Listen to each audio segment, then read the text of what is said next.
Anytime the Bible talks about the physical characteristic of a character, you need to pay attention, because that characteristic is going to feature into the narrative in some way. In the book of Judges, there's a character called Ehud, and we see it's described as having left hand. And that left hand, if you pay attention to the story, it is used to describe how he killed Eglon, one of the enemies of the children of Israel, as at that time. Joseph is described as, handsome in form and appearance, which is followed right afterward by Potiphar's wife trying to seduce him. Another character we see is Absalom.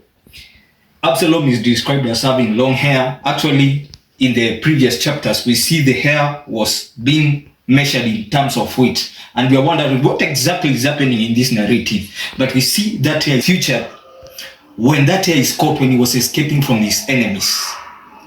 So, what is exactly happening with this narrative? Well, we have another character called Saul. Saul was described as the tallest person in Israel, shoulder upwards, taller than anybody in Israel as at that time. So what is happening here exactly? Now you need to pay attention. This is where the characters come in.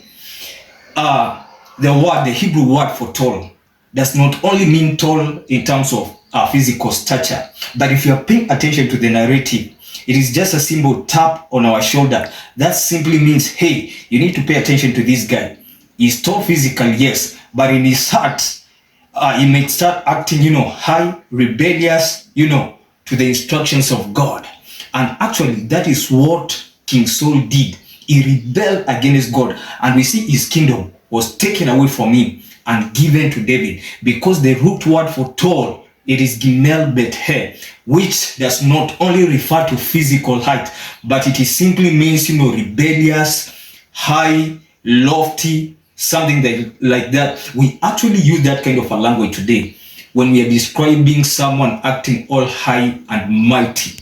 So, anytime the Bible talks about the physical characteristics of the characters, always pay attention.